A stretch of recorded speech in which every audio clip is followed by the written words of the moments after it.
يعتذرون إليكم إذا رجعتم إليهم قل لا تعتذروا لن نؤمن لكم قد نبأنا الله من أخباركم وسيرى الله عملكم ورسوله ثم تردون إلى عالم الغيب والشهادة فينبئكم بما كنتم تعملون سيحلفون بالله لكم إذا انقلبتم إليهم لتعرضوا عنهم فأعرضوا عنهم إنهم رجس ومأواهم جهنم جزاء بما كانوا يكسبون يحلفون لكم لترضوا عنهم فإن ترضوا عنهم فإن الله لا يرضى عن القوم الفاسقين الأعراب أشد كفرا ونفاقا وأجدر ألا يعلموا حدود ما أنزل الله على رسوله والله عليم حكيم ومن الأعراب من يتخذ ما ينفق مغرما ويتربص بكم الدوائر عليهم دائرة السوء والله سميع عليم ومن الأعراب من يؤمن بالله واليوم الآخر ويتخذ ما ينفق قربات عند الله وصلوات الرسول ألا إنها قربة لهم سيدخلهم الله في رحمته إن الله غفور رحيم والسابقون الأولون من المهاجرين والأنصار والذين اتبعوهم بإحسان رضي الله عنهم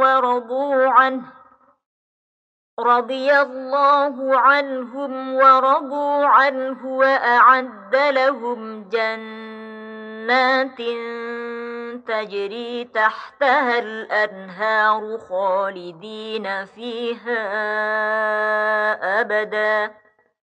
ذلك الفوز العظيم وممن حولكم من الأعراب منافقون ومن أهل المدينة مردوا على النفاق لا تعلمهم نحن نعلمهم سنعذبهم مرتين ثم يردون إلى عذاب عظيم وآخرون اعترفوا بذنوبهم خلقوا عملا صالحا وآخر سيئا عسى الله أن يتوب عليهم إن الله غفور رحيم خذ من أموالهم صدقة تطهرهم وتزكيهم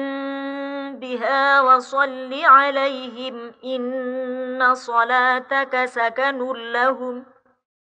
والله سميع عليم ألم يعلموا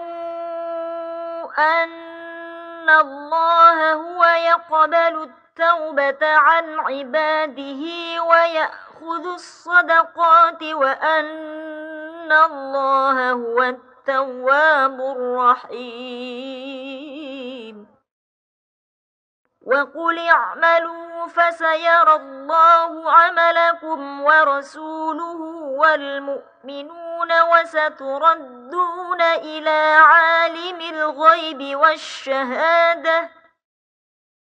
وستردون إلى عالم الغيب والشهادة فينبئكم بما كنتم تعملون وآخرون مرجون لأمر الله إما يعذبهم وإما يتوب عليهم والله عليم حكيم والذين اتخذوا مسجدا ضرارا وكفرا وتفريقا بين المؤمنين وإرصادا لمن حارب الله ورسوله من قبل وليحلفن إن أردنا إلا الحسنى والله يشهد إنهم لكاذبون لا تقم فيه أبدا لمسجد أسس على التقوى من أول يوم أحق أن تقوم فيه رجال يحبون أن يتطهروا والله يحب المطهرين أفمن أسس بنيانه على تقوى من الله ورضوان خير أم من أسس بنيانه على شفا جرف هار فانهار به في نار جهنم والله لا يهدي القوم الظالمين لا يزال بنيانهم الذي بنوا ريبة في قلوبهم إلا أن تقطع قلوبهم والله عليم حكيم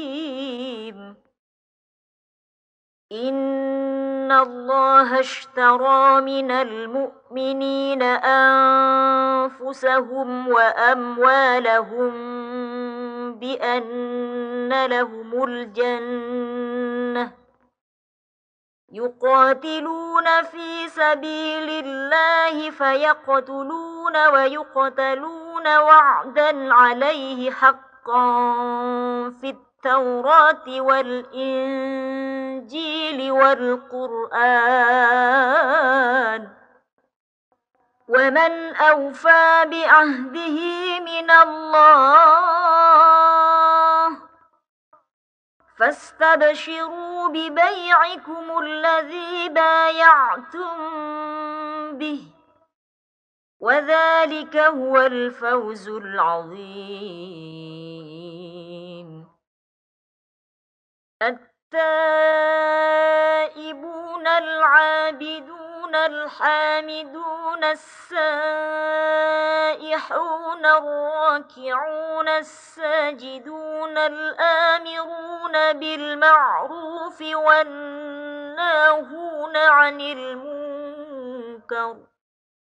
والناهون عن المنكر والحافظون لحدود الله وبشر المؤمنين ما كان للنبي والذين آمنوا أن يستغفروا للمشركين ولو كانوا أولي قربى من بعد ما تبين لهم أنهم أصحاب الجحيم وما كان استغفار إبراهيم لأبيه إلا عن موعدة وعدها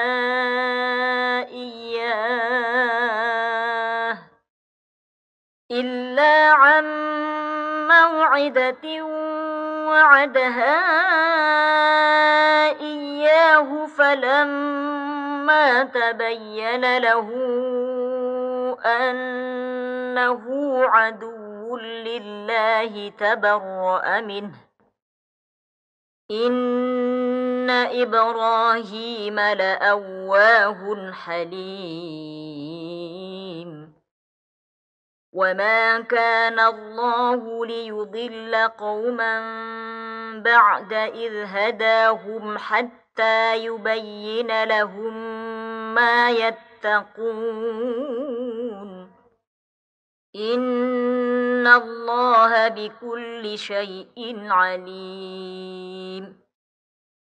إن الله له ملك السماوات والأرض يحيي ويميت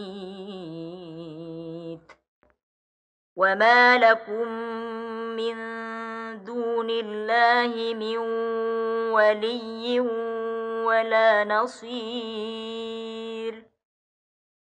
لقد تاب الله على النبي والمهاجرين والأنصار الذين اتبعوه في ساعة العسرة من بعد ما كاد يزيغ قلوب فريق منهم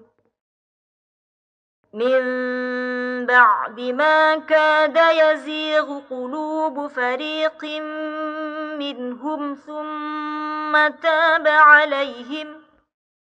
إنه بهم رءوف رحيم وعلى الثلاثة الذين خلفوا حتى إذا ضاقت عليهم الأرض بما رحبت وضاقت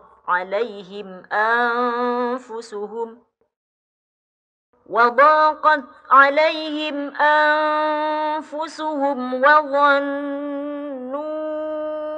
أن لا ملجأ من الله إلا إليه ثم تاب عليهم ليتوبوا إن الله هو التواب الرحيم يا أيها الذين آمنوا اتقوا الله وكونوا مع الصادقين ما كان لأهل المدينة ومن حولهم من الأعراب أن يتخلفوا عن رسول الله ولا يرغبوا بأنفسهم عن نفسه ذلك بأنهم لا يصيبهم ظمأ ولا نصب ولا مخمصة في سبيل الله ولا يطؤون موطئا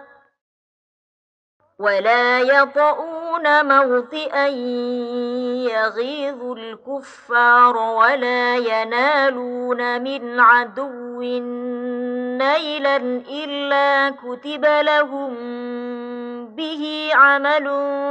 صالح إن الله لا يضيع أجر المحسنين ولا ينفقون نفقة صغيرة ولا كبيرة ولا يقطعون واديا إلا كتب لهم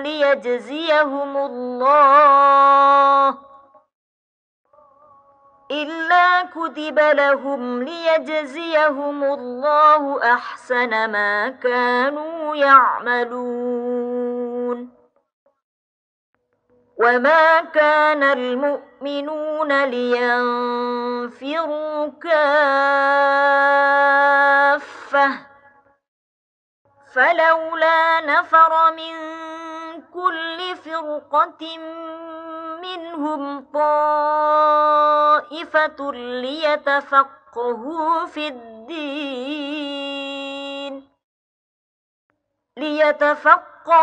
في الدين ولينذروا قومهم إذا رجعوا إليهم لعلهم يحذرون.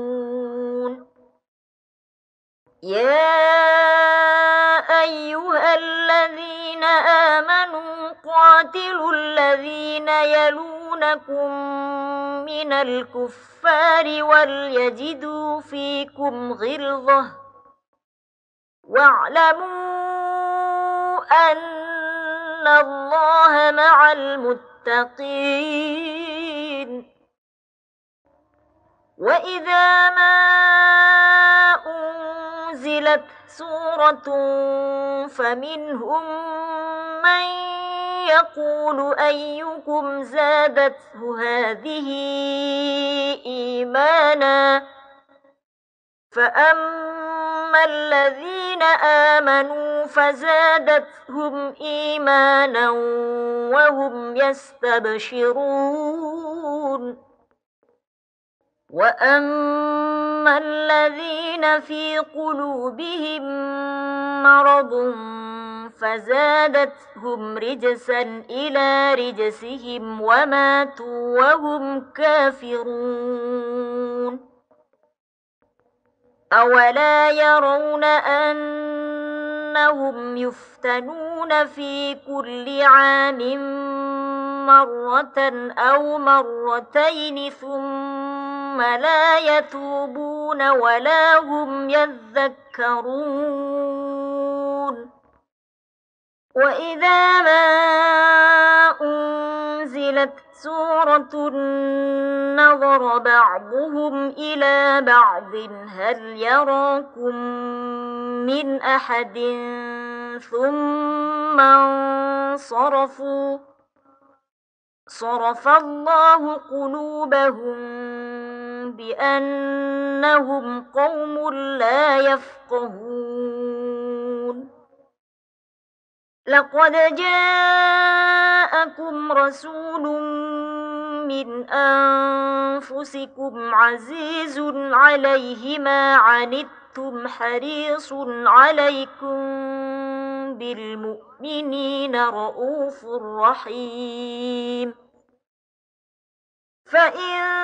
تولوا فقل حسبي الله لا إله إلا هو عليه توكلت وهو رب العرش العظيم.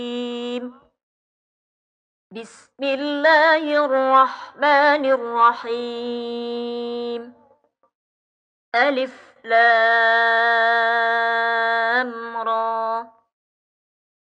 تلك آيات الكتاب الحكيم. أكان للناس عجبا أن أوحينا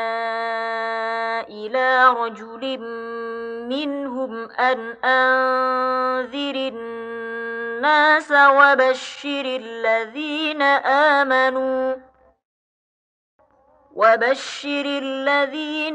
آمنوا أن لهم قدم صدق عند ربهم. قال الكافرون إن هذا لساحر مبين. إن ربكم الله الذي خلق السماوات والأرض في 6 أيام ثم استوى على العرش يدبر الأمر ما من شفيع إلا من بعد إذنه ذلكم الله ربكم فاعبدوه أفلا تذكرون إليه مرجعكم جميعا وعد الله حقا إنه يبدأ الخلق ثم يعيده ليجزي الذين آمنوا وعملوا الصالحات بالقسط والذين كفروا لهم شراب من حميم وعذاب أليم بما كانوا يكفرون هو الذي جعل الشمس ضياء والقمر نورا وقدره منازل لتعلموا عدد السنين والحساب ما خلق الله ذلك إلا بالحق يفصل الآيات لقوم يعلمون إن في اختلاف الليل والنهار وما خلق الله في السماوات والأرض لآيات لقوم يتقون إن الذين لا يرجون لقاءنا ورضوا بالحياة الدنيا واطمأنوا بها والذين هم عن آياتنا غافلون أولئك مأواهم النار بما كانوا يكسبون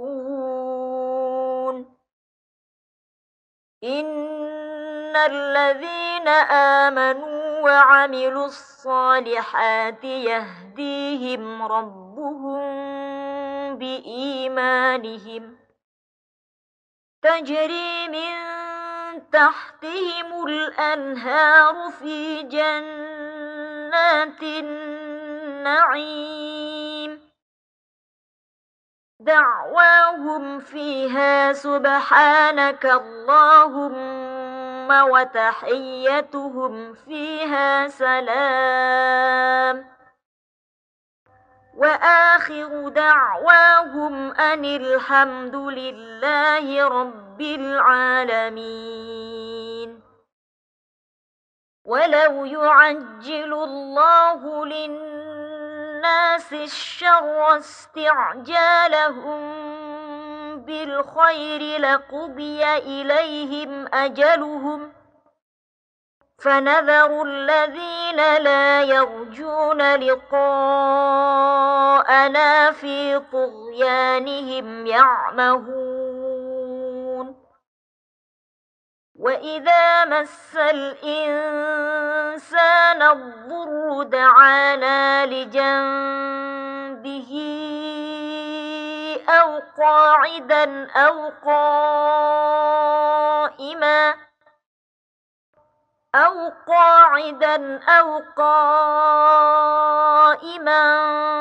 فلما كشفنا عنه ضره مر كأن لم يدعنا إلى ضر مسه كذلك زين للمسرفين ما كانوا يعملون ولقد أهلكنا القرون من قبلكم لما ظلموا وجاءتهم رسلهم بالبينات وما كانوا ليؤمنوا كذلك نجزي القوم المجرمين ثم جعلناكم خلائف في الأرض من بعدهم لننظر كيف تعملون وإذا تتلى عليهم آياتنا بينات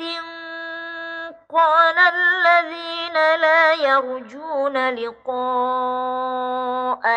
ائت بقرآن غير هذا أو بدله قل ما يكون لي أن أبدله من تلقاء نفسي إن أتبع إلا ما يوحى إلي إني أخاف إن عصيت ربي عذاب يوم عظيم قل لو شاء الله ما تلوته عليكم ولا أدراكم به فقد لبثت فيكم عمرا من قبله أفلا تعقلون فمن أظلم ممن افترى على الله كذبا أو كذب بآياته إنه لا يفلح المجرمون ويعبدون من دون الله ما لا يضرهم ولا ينفعهم ويقولون هؤلاء شفعاؤنا عند الله قل أتنبئون الله بما لا يعلم في السماوات ولا في الأرض سبحانه وتعالى عما يشركون وما كان الناس إلا أمة واحدة فاختلفوا ولولا كلمة سبقت من ربك لقضي بينهم فيما فيه يختلفون ويقولون لولا أنزل عليه آية من ربه فقل إنما الغيب لله فانتظروا إني معكم من المنتظرين وإذا أذقنا الناس رحمة من بعد ضراء مستهم إذا لهم مكر في آياتنا قل الله أسرع مكرا إن رسلنا يكتبون ما تمكرون هو الذي يسيركم في البر والبحر حتى إذا كنتم في الفلك وجرين بهم بريح طيبة وفرحوا بها جاءتها ريح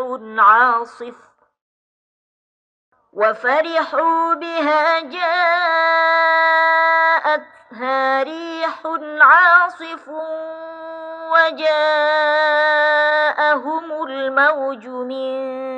كل مكان وظنوا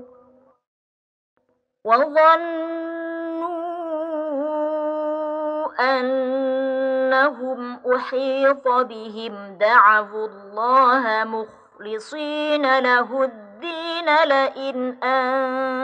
أنجيتنا من هذه لنكونن من الشاكرين فلما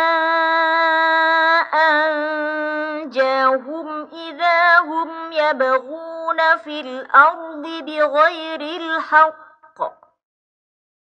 يا أيها الناس إنما بغيكم على أنفسكم متاع الحياة الدنيا ثم إلينا مرجعكم فننبئكم بما كنتم تعملون إنما مثل الحياة الدنيا كماء إن أنزلناه من السماء فاختلط به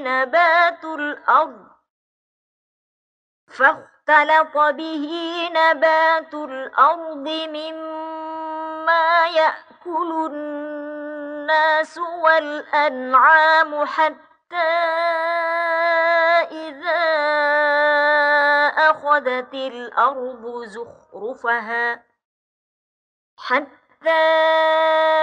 إذا أخذت الأرض زخرفها وزينت وظن أهلها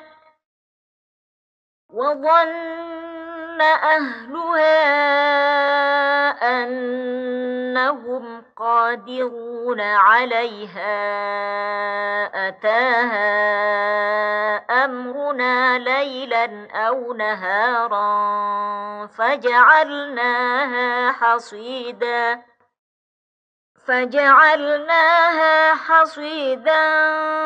كأن لم تغن بالأمس كذلك نفصل الآيات لقوم يتفكرون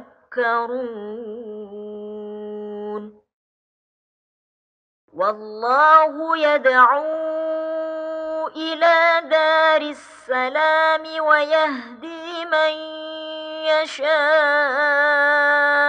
إلى صراط مستقيم للذين أحسنوا الحسنى وزيادة ولا يرهق وجوههم قتر ولا ذلة أولئك أصحاب الجنة هم فيها خالدون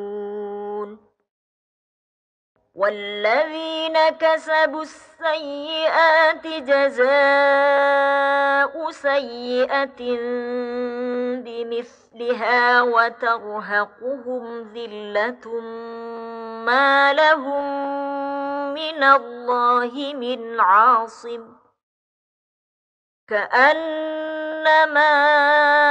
أغشيت وجوههم قطعا من الليل مظلما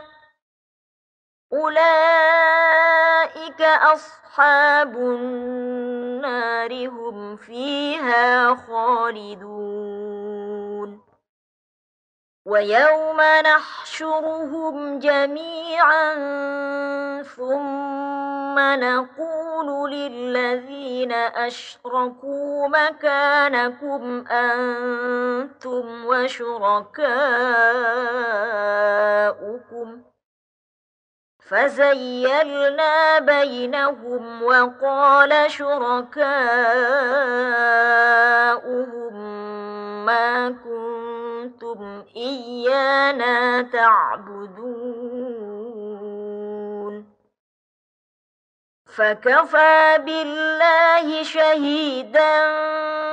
بيننا وبينكم إن كنا عن عبادتكم لغافلين هنالك تبلو كل نفس ما أسلفت وردوا إلى الله مولاهم الحق وضل عنهم ما كانوا يفترون قل من يرزقكم من السماء والأرض أم من يملك السمع والأبصار يخرج الحي من الميت ومن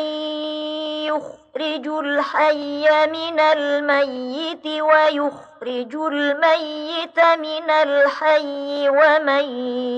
يدبر الأمر فسيقولون الله فقل أفلا تتقون فذلكم الله ربكم الحق فماذا بعد الحق إلا الضلال فأنى تصرفون كذلك حقت كلمة ربك على الذين فسقوا أنهم لا يؤمنون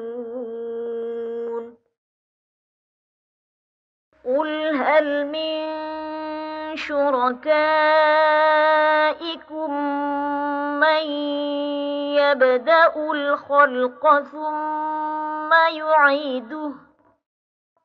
قل الله يبدأ الخلق ثم يعيده فأنى تؤفكون قل هل من شركائكم من يهدي إلى الحق قل الله يهدي للحق أفمن يهدي إلى الحق أحق أن يتبع أم من لا يهدي إلا أن يهدى فما لكم كيف تحكمون وما يتبع أكثرهم إلا ظنا إن الظن لا يغني من الحق شيئا إن الله عليم بما يفعلون وما كان هذا القرآن أن يفترى من دون الله ولكن تصديق الذي بين يديه وتفصيل الكتاب لا ريب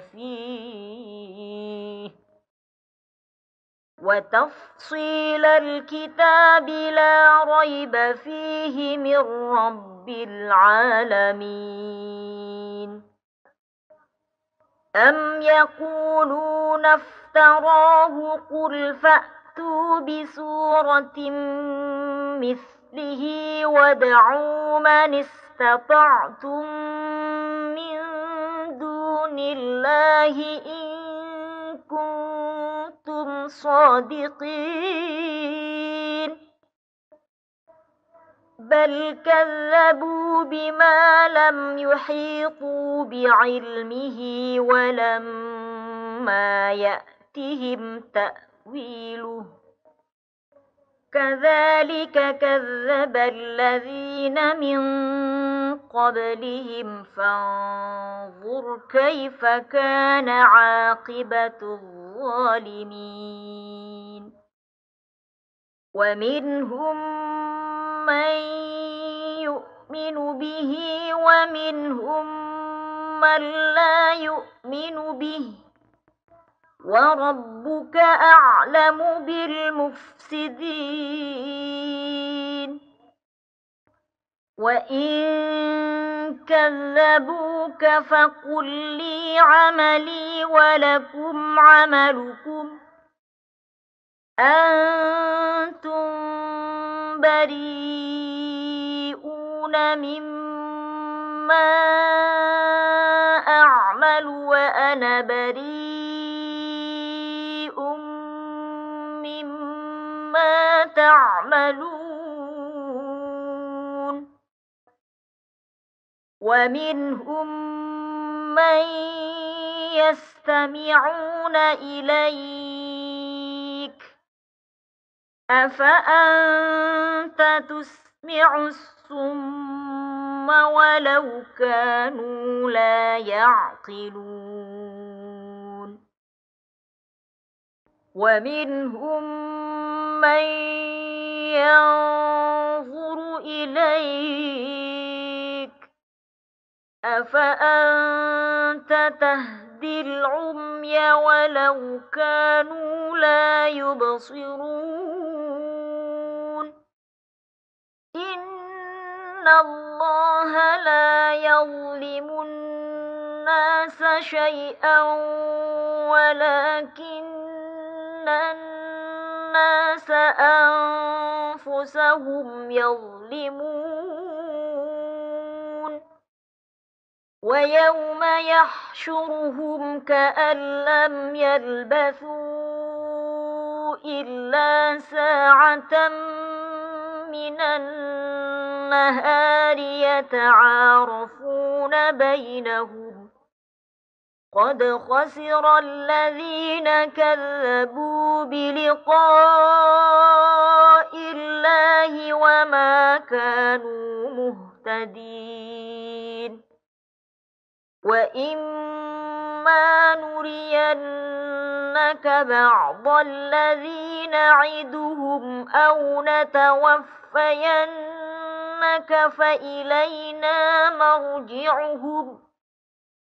فإلينا مرجعهم ثم الله شهيد على ما يفعلون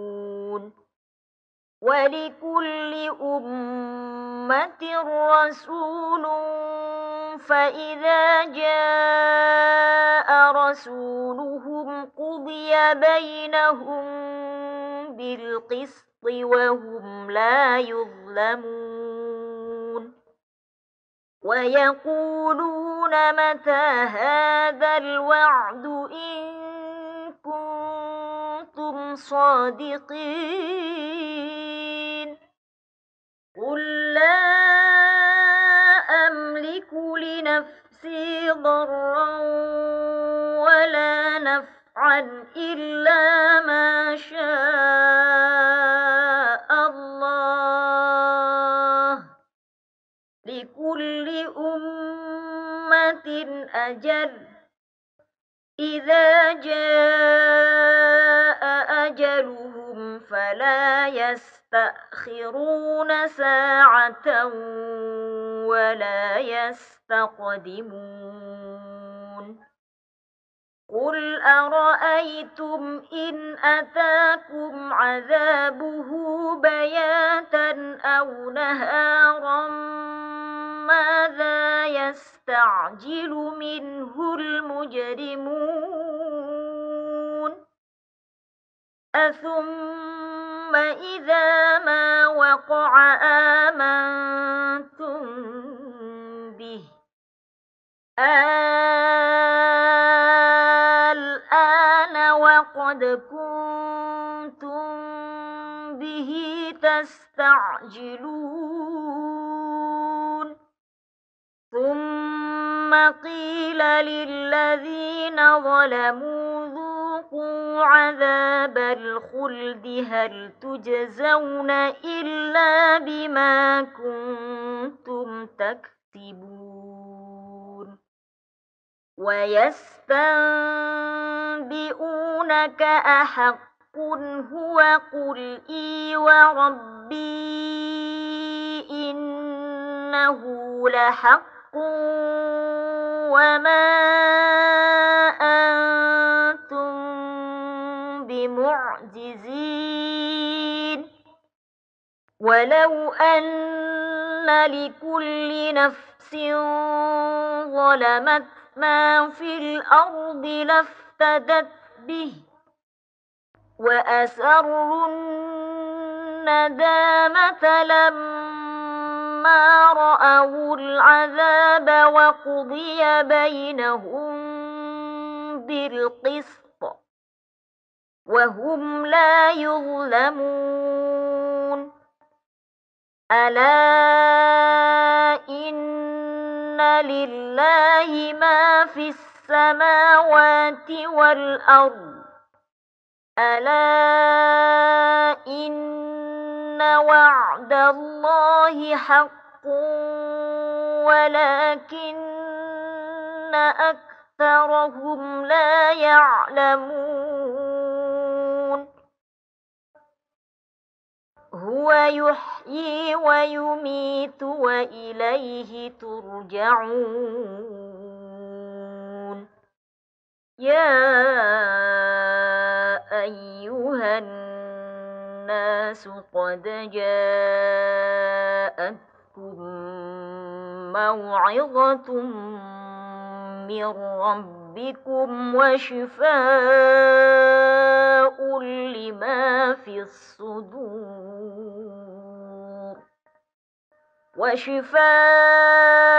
لما في الصدور وهدى ورحمة للمؤمنين قل بفضل الله وبرحمته فبذلك فليفرحوا هو خير مما يجمعون قل أرأيتم ما أنزل الله لكم من رزق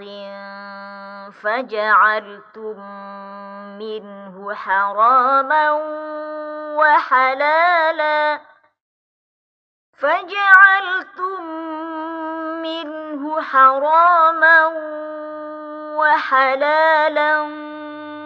قل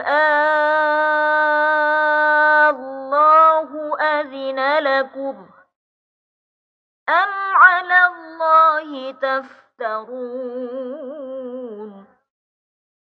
وما ظن الذين يفترون على الله الكذب يوم القيامة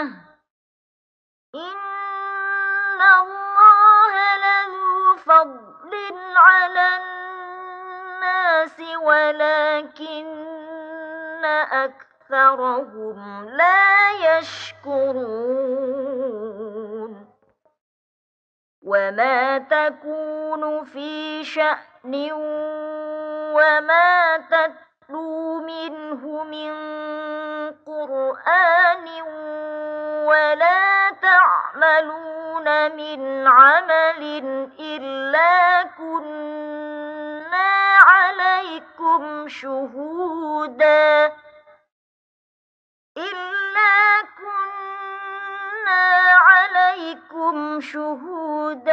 إذ تفيضون فيه وما يعزب عن ربك من مثقال ذرة في الأرض ولا في السماء ولا أصغر من ذلك ولا أكبر أصغر من ذلك ولا أكبر إلا في كتاب مبين ألا إن أولياء الله لا خوف عليهم ولا هم يحزنون الذين آمنوا وكانوا يتقون لهم البشرى في الحياة الدنيا وفي الآخرة لا تبديل لكلمات الله ذلك هو الفوز العظيم ولا يحزنك قولهم إن العزة لله جميعا هو السميع العليم ألا إن لله من في السماوات ومن في الأرض وما يتبع الذين يدعون من دون الله شركاء إن يتبعون إلا الظن وإن هم إلا يخرصون هو الذي جعل لكم الليل لتسكنوا فيه والنهار مبصرا إن في ذلك لآيات لقوم يسمعون قالوا اتخذ الله ولدا سبحانه هو الغني له ما في السماوات وما في الأرض إن عندكم من سلطان بهذا أتقولون على الله ما لا تعلمون قل إن الذين يفترون على الله الكذب لا يفلحون متاع في الدنيا ثم إلينا مرجعهم ثم نذيقهم العذاب الشديد بما كانوا يكفرون واتل عليهم نبأ نوح إذ قال لقومه يا قوم إن كان كبر عليكم مقامي وتذكيري بآيات الله إن كان كبر عليكم مقامي وتذكيري بآيات الله فعلى الله توكلت فأجمعوا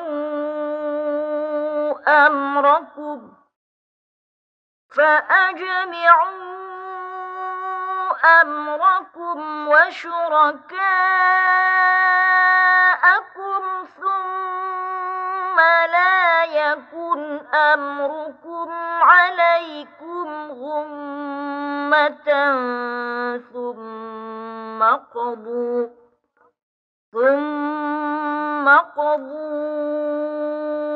إلي ولا تنظرون ينظرون فإن توليتم فما سألتكم من أجر إن أجري إلا على الله وأمرت أن أكون من المسلمين فكذبوه فنجيناه ومن معه في الفلك وجعلناهم خلائف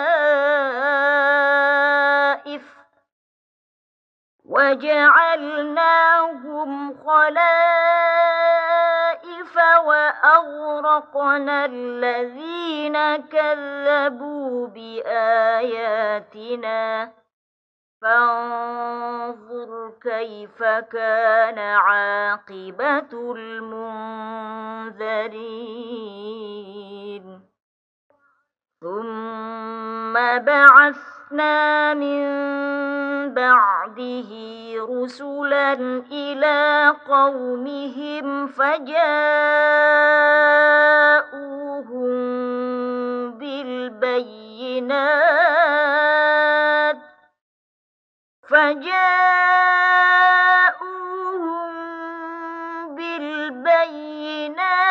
فما كانوا ليؤمنوا بما كذبوا به من قبل كذلك نطبع على قلوب المعتدين ثم بعثنا من بعدهم موسى وهارون إلى فرعون وملئه بآياتنا فاستكبروا وكانوا قوما مجرمين فلما جاءهم الحق من عندنا قالوا إن هذا لسحر مبين قال موسى أتقولون للحق لما جاءكم أسحر هذا ولا يفلح الساحرون قالوا أجئتنا لتلفتنا عما وجدنا عليه آباءنا وتكون لكما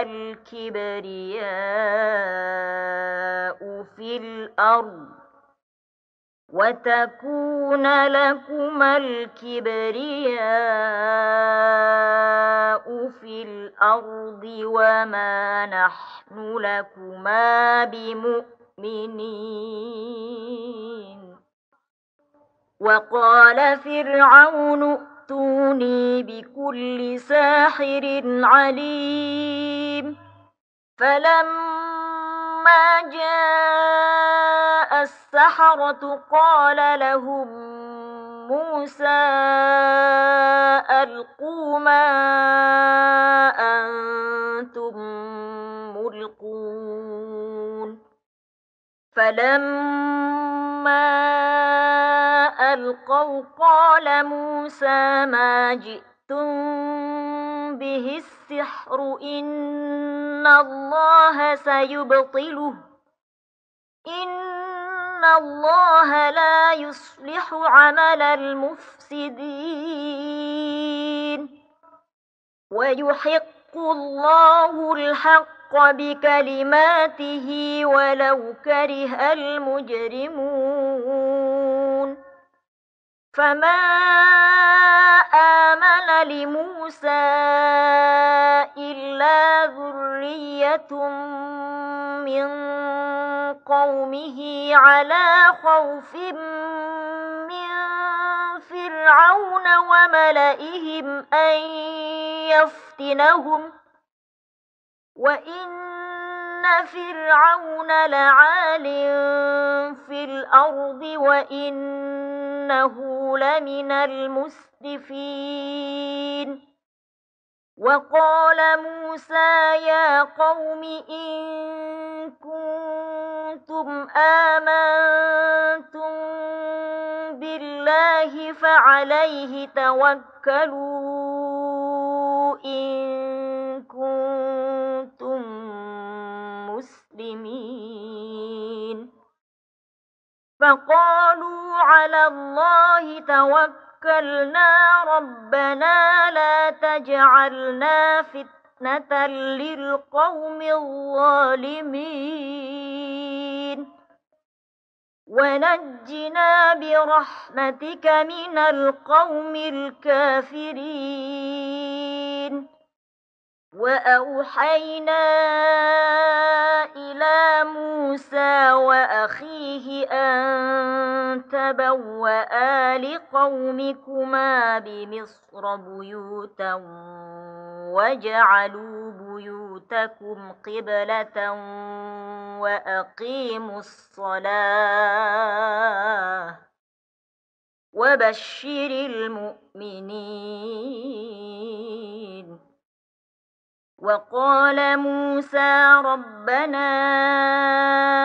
إنك آتيت فرعون وملأه زينة وأموالا في الحياة الدنيا ربنا ليضلوا عن سبيلك ربنا اطمس على أموالهم واشدد على قلوبهم فلا يؤمنوا حتى يروا العذاب الأليم قال قد أجيبت دعوتكما فاستقيما ولا تتبعان سبيل الذين لا يعلمون وجاوزنا ببني إسرائيل البحر فأتبعهم فرعون وجنوده بغيا وعدوا حتى إذا أدركه الغرق قال آمنت أنه لا إله إلا الذي آمنت به بنو إسرائيل وأنا من المسلمين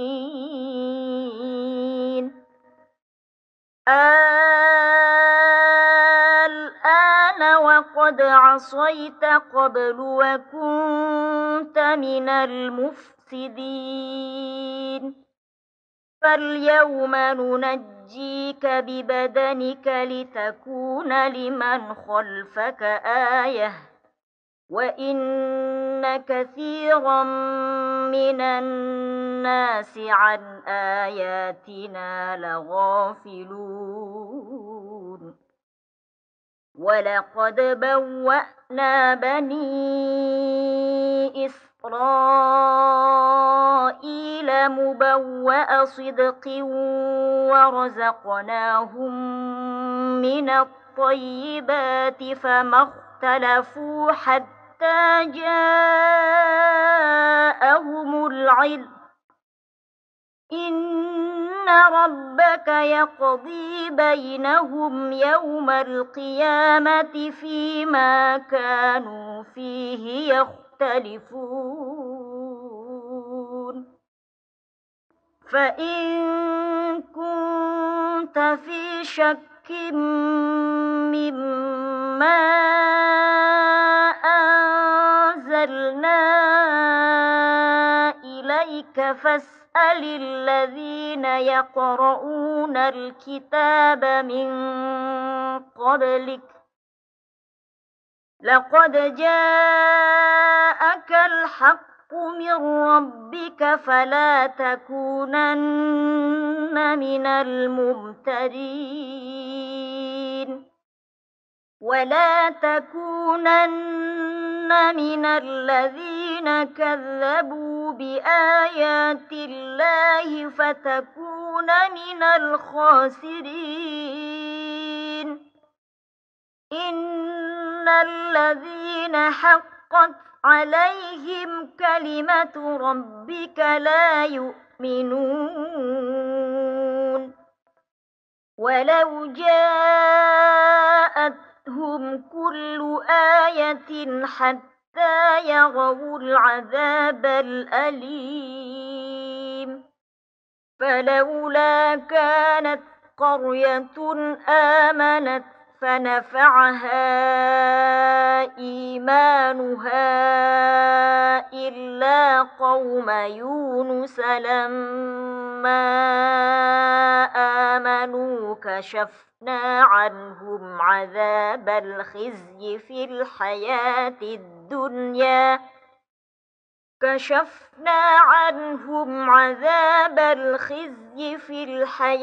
الدنيا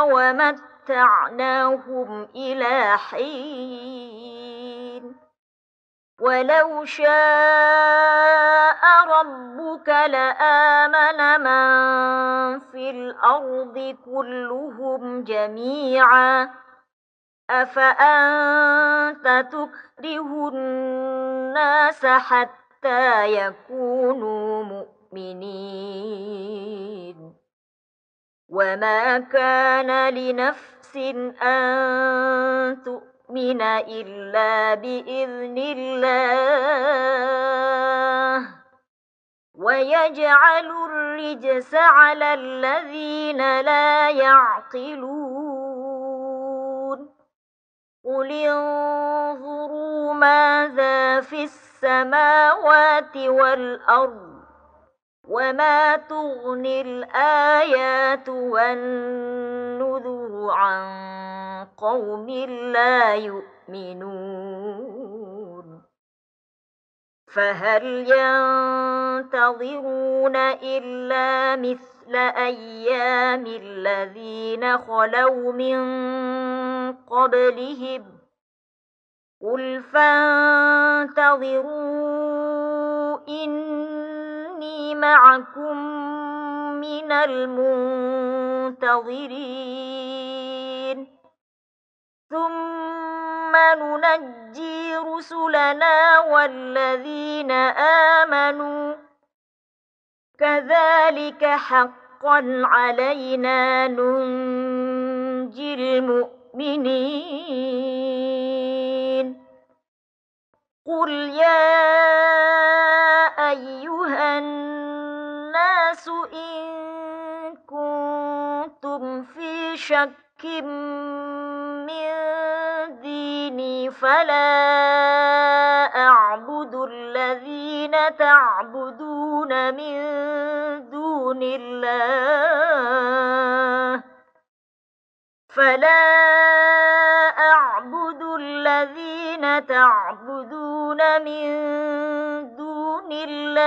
ولكن أعبد الله الذي يتوفاكم وأمرت أن أكون من المؤمنين وأن أقم وجهك للدين حنيفا ولا تكونن من المشركين ولا تدع من دون الله ما لا ينفعك ولا يضرك فإن فعلت فإنك إذا من الظالمين وإن يمسسك الله بضر فلا كاشف له إلا هو وإن يردك بخير فلا راد لفضله يصيب به من يشاء من عباده وهو الغفور الرحيم قل يا أيها الناس قد جاءكم الحق من ربكم فمن اهتدى فإنما يهتدي لنفسه ومن ضل فإنما يضل عليها وما أنا عليكم بوكيل واتبع ما يوحى إليك واصبر حتى يحكم الله وهو خير الحاكمين بسم الله الرحمن الرحيم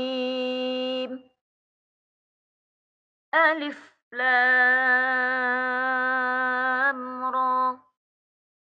كتاب أحكمت آياته ثم فصلت من لدن حكيم خبير ألا تعبدوا إلا الله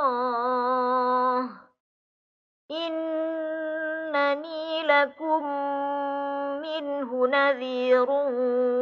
وبشير وأن استغفروا ربكم ثم توبوا إليه يمتعكم متاعا حسنا إلى أجل مسمى ويؤت كل ذي فضل فضله وإن تولوا فإني أخاف عليكم عذاب يوم كبير إلى الله مرجعكم وهو على كل شيء قدير ألا إنهم يثنون صدورهم ليستخفوا منه ألا حين يستغشون ثيابهم يعلم ما يسرون وما يعلنون إنه عليم بذات الصدور